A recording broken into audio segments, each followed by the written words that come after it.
Hi, welcome along to another video. The debate took place in Parliament on Monday, the 23rd of June at 4:30 PM as planned. The video you're going to see is an edited, summarised version of that debate. Links to the full debate and also the transcript from the debate are in the info section of this video. As is my email address, if Antoinette Taylor is out there and perchance hears this, please get in touch if you fancy a private or public conversation about this. The debate itself was quite interesting. For those of you that didn't see it, the edited video coming up really just focuses more on the solar radiation management conversation that took place. What was removed was the greenhouse gas removal conversation. Other bits that have been left in kind of give the context to how the conversation was and how it was for the person speaking it. What party are they from? That sort of thing. It's worth paying attention to the different mannerisms, how people deal with saying the actual words. Are they comfortable with the terminology, or is it something that sounds a bit new to them? And also the question of why are they in the debate even? You could go so far with that. I would love to know what Antoinette thinks, based on the subject of the debate, the title, and the actual debate itself and the outcome. The petition specifically asks for making all forms of geoengineering illegal. You could separate those two out into the greenhouse gas removal to spraying out the skies. Greenhouse gas removal has its issues, especially with deep storage and things like that, and how that's dealt with and what's done. As mentioned in the debate, the focus is on SAI, but more importantly, it's actually talking about making it illegal. So what you need to pay attention to, and I haven't cut any reference to this out, but pay attention to it when they actually, or if they actually mention introducing legislation to ban it, to make it illegal. You'll probably tell what the answer to that is. But anyway, let's just roll the video, let you listen to it, see for yourself. I'm looking forward to your comments. Please just let me know what you think. And yes, we know it's been deployed already, but thanks for always pointing that out for the people that don't know it. Order. Dr. Ross Savage to move the motion. Thank you, Chair. I beg to move that this House has considered e-petition number 701963 relating to geoengineering and the environment. The petition was started by Antoinette Taylor and was opened on the 23rd of December 2024. As of the 12th of June, it had gathered over 159,000 signatures. Just 2 of those signatures were from my constituency of the South Cotswolds, so clearly I didn't step up to lead this debate in an effort to win votes. I'm here because I believe this issue matters deeply for our future and for the future of the planet on which we rely for life. Geoengineering is a broad term used to describe a range of large-scale interventions in Earth's climate system. So I'm going to start by clarifying a couple of definitions. Geoengineering falls into 2 main categories: carbon dioxide removal, or CDR, and solar radiation management, or SRM. And the petition calls for a preemptive ban on both of these. CDR is about drawing carbon out of the atmosphere. This can involve technology like carbon capture or nature-based solutions, such as restoring forests, peatlands, and grasslands. I have absolutely no problem with the latter. Trees don't need subsidies and peatlands do not break. And healthy soils not only store carbon, but they also improve water quality, mitigate flooding and support biodiversity. They are our natural allies in our fight against climate change. SRM, however, is a different matter. It aims to reflect sunlight back into space by various means, such as using aerosols sprayed into the stratosphere, whitening clouds, or even placing mirrors in orbit. SRM doesn't remove carbon. It doesn't stop ocean acidification. It doesn't reduce fossil fuel use. It masks the symptoms while the root cause our fossil fuel emissions, our carbon emissions, goes unchecked. So whatever options we are looking at as we confront the climate crisis, we mustn't distract from our overriding mission, which is to tackle the key cause of climate change, our reliance on fossil fuels. So let's talk about the risks of SRM. First, there is the issue of unintended consequences. And humanity does not have a good track record on this. Our weather systems are immensely complex, interconnected, and not well understood. Altering sunlight could potentially disrupt monsoons or shift jet streams or trigger droughts in some regions while causing floods in others. According to the House of Commons Science and Technology Committee, SRM could delay ozone recovery by decades. It could disrupt rainfall patterns, and it would do nothing to stop carbon dioxide from being absorbed by our oceans, forming the carbonic acid that's affected the viability of phytoplankton. And those phytoplankton are essential for life on Earth. They generate half of the oxygen that we breathe. There's also the problem of scientific control. With SRM, we can't conduct a controlled experiment. We don't have two planets, one on which we conduct SRM and one on which we don't. There is no planet B to test this on. Once deployed, we're effectively launching a planetary experiment with no ability to reverse if things go wrong. As the petitioners have highlighted, even if SRM works, in quotes, in the short term, there's a risk that our climate would become dependent on continual injections. If the injections stop for any reason, which in our turbulent geopolitical world is entirely possible, we would risk a phenomenon known as termination shock, a sudden extreme spike in global temperatures, which would be potentially catastrophic for life on Earth.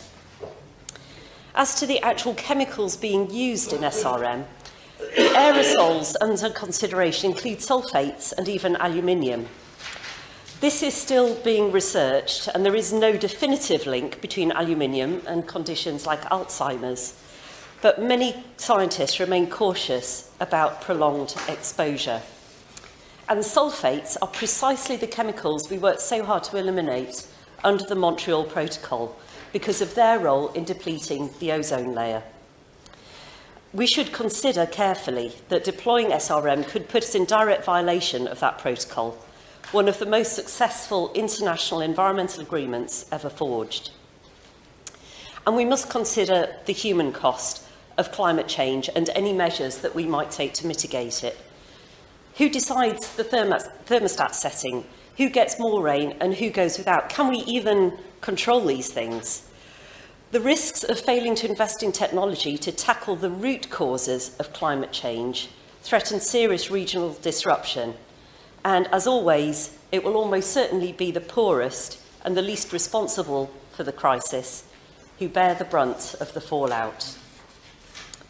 Some will argue that we're still doing too little, too late to mitigate climate change. And I would agree with them. But that does not mean that SRM is the right answer. SRM could take us out of the frying pan and into the fire. So I believe that instead of reaching for techno fixes, we need to do what we already know works. Cut fossil fuel use, restore nature, and maybe even look at changing our behaviour. Because at some point, sooner or later, behaviour change must be part of the picture. Some will argue that we live on a planet where climate has always changed, but historically, it's changed slowly, giving species time to adapt. And the most dramatic climatic shifts took place before humans came on the scene. Our Western civilization has evolved during an unusually stable climatic period, the Holocene. Our infrastructure, our food systems, our settlements, all of them were built around that stability. Shake the foundations and the whole structure becomes precarious. The rate of change we're seeing now is absolutely unprecedented in human history. And ironically, that puts us, in many ways, the most adaptable of species.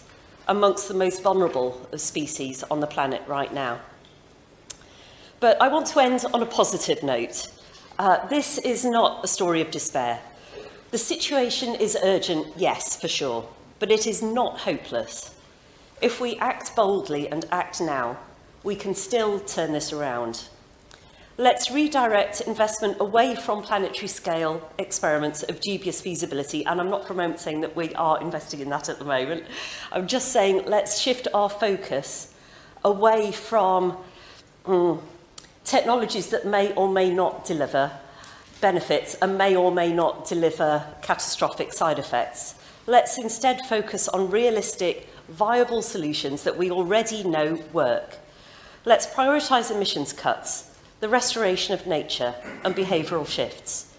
Let's resist the easy temptation of silver bullets and choose instead the hard but honest work of transition. Because what's at stake is not just the climate, but our shared future. Not just statistics, but stories of people, places and ecosystems that deserve to survive and to thrive. Thank you, Chair. Members that they should bob if they wish to be called in the debate. I will call...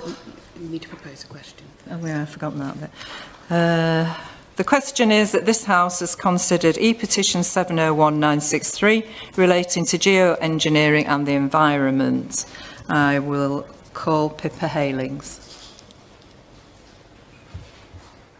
Thank you, Chair, and it's a pleasure to serve under your chairship.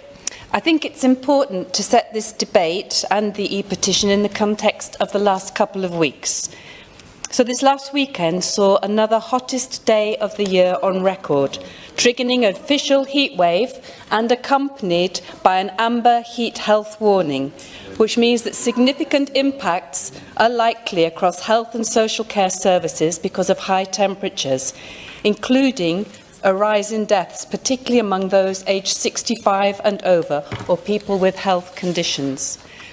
The Met Office now puts the chance of us seeing another 40-degree weather event at 50-50, with a 45-degree day on the cards in the current climate.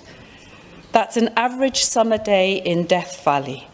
And I can't really imagine how the people and the natural environment in South Cambridgeshire, my constituency, or the rest of the UK could cope with that. As well as record-breaking temperatures, this weekend has brought an increase in a threat of greater destabilisation in the Middle East, with escalating conflict between Israel, US and Iran. Unsurprisingly, oil prices soared on Sunday night to the highest price since President Trump's return to office, as the energy markets digested the attacks on nuclear facilities in Iran. We don't know yet whether the situation in the Middle East will lead to an oil supply shock. The Iranian Parliament has threatened to close the Strait of Hormuz, which would choke the flow of oil from the region. And the result? Ordinary people will once again face volatile prices, hitting their pockets, energy becoming more expensive, and the cost of living exacerbated. So over just one weekend, Madam Chair, we've seen our vulnerability to extreme weather conditions as a result of our failure to tackle climate change, and also our vulnerability as a result of our dependence on global fossil fuel supply and prices. This just underlines once again our need to strengthen our own homegrown energy security and reduce our polluting emissions by accelerating on investment in renewables and clean, green energy. But our emissions are not falling fast enough. Madam Chair, we are not on track to meet our legally binding climate targets. The world is set to surpass 1.5 degrees of warming in the next decade. And this is the context in which this petition is being brought forward. We do need to address the root causes of climate breakdown, as my honourable friend from the Cotswolds has said. Whilst it's true that the country's emissions are now less than half the levels they were in 1990, largely due to the phase-out of coal and the ramping up of renewables, we will now need to see ambitious action not just in the energy sector, but also across transport, buildings, industry and agriculture. And the plans that were left in place from the previous government just did not deliver enough action, so we must do more. Nevertheless, even with aggressive investment in renewables and actions to decarbonise key sectors, there will still be residual emissions to deal with from heavy industries, particularly aviation, but also shipping and steel. As Dr. Vaughan from the Tyndall Centre said, SRM methods do not address the causes of climate change. However, a blanket ban on GeoEngineering, as this motion proposes, would be short-sighted and self-defeating as we explore the other methods that I have discussed. Therefore, let's champion governance built on transparency for any kind of research and standards in geoengineering, but climate action that is ambitious and grounded in our transition to homegrown, clean, green energy. Thank you.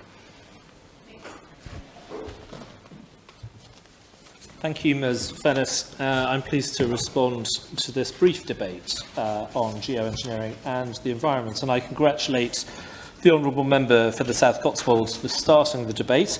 I agree with her that solar radiation management would be a reckless experiment that risks all our futures, and I know that the Member for South Cambridgeshire used the opportunity to speak about climate change, and while she and I probably disagree very profoundly about the wisdom of the net zero target and the plan to decarbonise the whole grid by 2030. I'm sure she opposes, like I do, the giant solar and battery farms the government wants to impose on both of our constituencies and most of the east of England. My party's position on SRM is clear. We oppose any attempts to seed the sky, and every effort must be made to be respectful of nature and our planet. Chasing harebrained scientific schemes such as these to interfere with the climate and the atmosphere will not give us answers to any live public policy dilemmas. The Met Office has confirmed that we don't have enough evidence to understand how effective geoengineering like SRM might be, and we don't know what unintended consequences might occur for human and environmental health. I know ministers have said that there are no plans to fund experimentation with solar radiation modification, but public concern was prompted by ARIA offering £56.8 million of public money to examine climate cooling theory. It's important to say that this research does not, as far as I'm aware, include any actual attempts to manipulate the climate in practice, but was a study in relation to the theory of these methods. Having been very clear about the Conservative position, I'd like to invite the Minister to provide a clear statement that the Government will not support SRM. And given the concern expressed by the public through this petition and with members of the public attending today, I'm sure she will want to give everybody a very unambiguous reassurance that that is indeed the case and that the Government will not be coming forward with such methods. Thank you.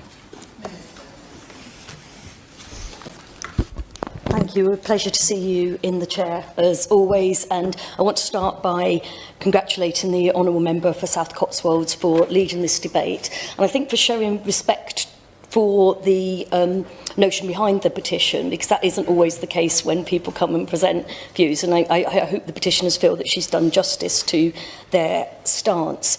I'm going to start out I'm going to set out in my speech what we're doing to tackle the issues that were highlighted in the petition.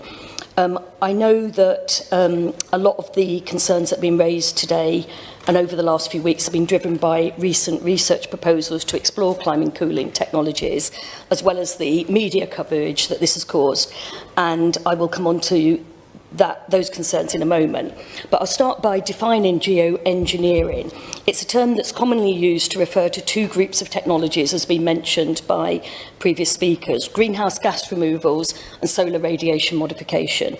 And these are two very separate, very different approaches to addressing climate change. And the UK has two very separate, very different positions on their use.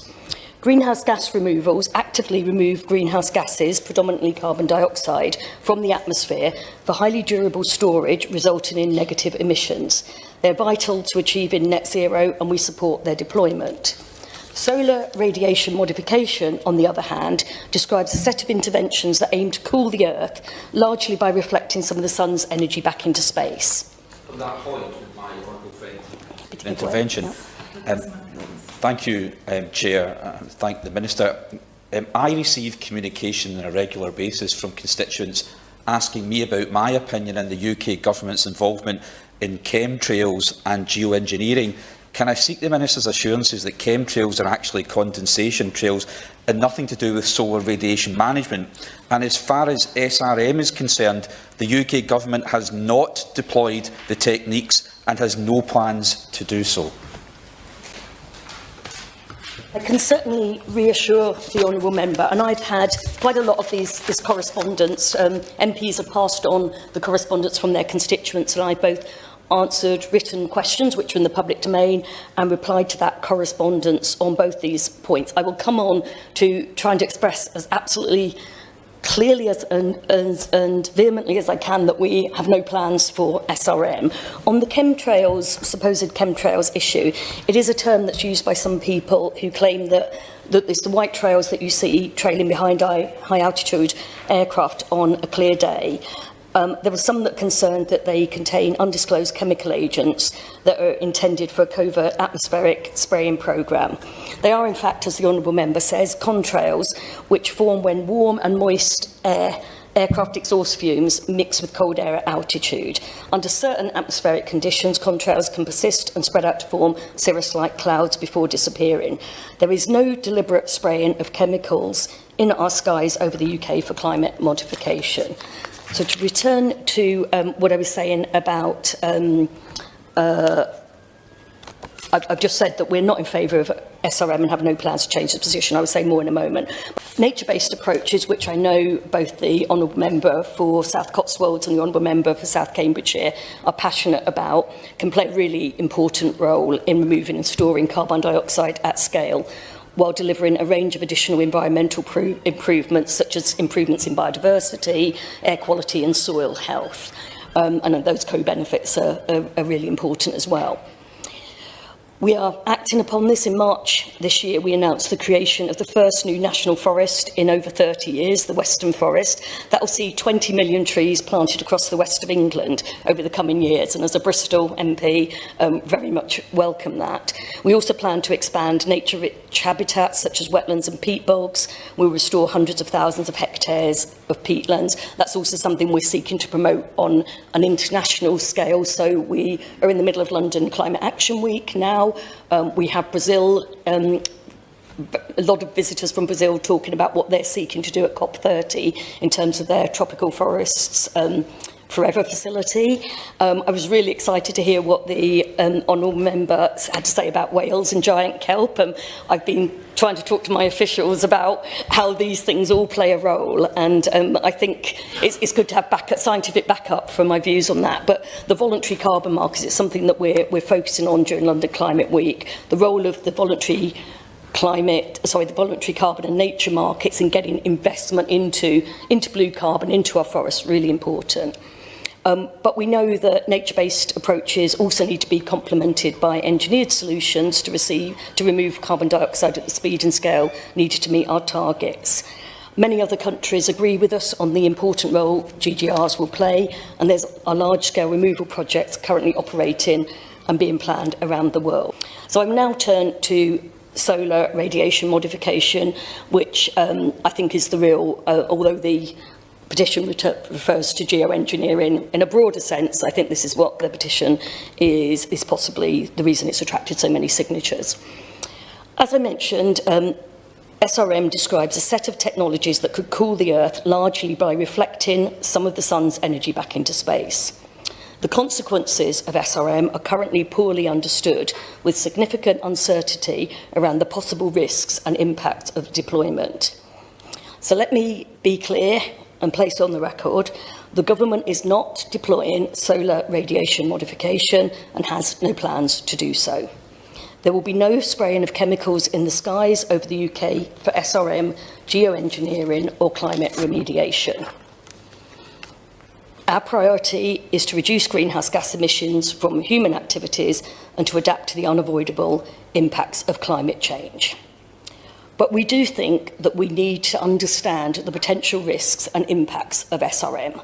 We may have a very clear commitment not to deploy it, but we need to understand what would happen if other people chose to do so. And that includes engaging with the Met Office Hadley Centre Climate Programme, the Natural Environment Research Council, and the Advanced Research and Invention Agency, ARIA, whose climate cooling research programme, I think, the coverage of that has triggered some of the concerns that we're here to talk about today. ARIA is an independent research body that was set up by the Department of Science, Innovation and Technology. Although it is sponsored by that government department, it has complete autonomy over its project choices. And I think that goes to the point that was said about whether this is the best use of public money. ARIA is responsible for its own choices. ARIA is conducting cautious, controlled research aimed at improving understanding of SRM risks and impacts. It's not deploying SRM technologies. I will repeat, however, this research will not release any toxic materials, nor will it alleviate the urgent need for increased decarbonisation efforts. There is no substitute for decarbonisation, and that is why we are pressing on with our missions for clean power and net zero. So to conclude, the science is clear. Without rapid action, we risk irreversible damage to the planet's biosphere. To halt global warming, the world needs to reach net zero greenhouse gas emissions, and that includes the UK's emissions. I hope that I've reassured honourable members present today and the constituents they represent that the government is not deploying SRM technologies and has no plans to do so, and that the environmental impacts of greenhouse gas removal technologies in the other sense, in terms of being the other wing of geoengineering, are being and will continue to be monitored as these technologies scale up in the UK. Thank you. Thank you, Chair. And thank you to the honourable members for their contributions to the debate today. I'd like to thank my honourable friend, for the MP for South Cambridgeshire, for highlighting possible solutions, particularly the ocean-based solutions, very dear to my heart. It seems to be one of those rare occasions where we find multi-party consensus on this issue. I was tremendously reassured to hear from the Minister her assurance that there are no plans to deploy SRM in this country. It was interesting to hear a bit more about the work of ARIA, and I trust that the work being done there is not opening a door, because, again, humanity has formed that once we know that something is possible, we're not always very good at holding ourselves back from deploying it. But I trust that there will always be the utmost transparency, and I'm very reassured to hear about the work that the government is doing with the British Standards Institute to ensure that there is full transparency and accountability around the work being done in this domain. If I may just wrap up with a personal reflection. During my years of rowing solo across oceans to raise awareness of our climate and nature issues, I learned the hard way that you can't fight Mother Nature. You can't flout her laws and expect to win. Ultimately, she always has the final word. And the wiser path is to work with her. So I hope that we will continue to emphasise nature-based solutions. You can't ever go wrong with those. I do fully appreciate that this is a climate emergency and that urgent action is needed, but let's not forget that Mother Nature can also be our greatest ally. We need to act, and we need to act urgently, but not with hubris, with humility, courage, and care for the well-being of future generations. Thank you. The question is that this House has considered e-petition 701963 relating to geoengineering and the environment. As many as are of that opinion say aye. Aye. I think the ayes have it. Order, order. The sitting stands adjourned.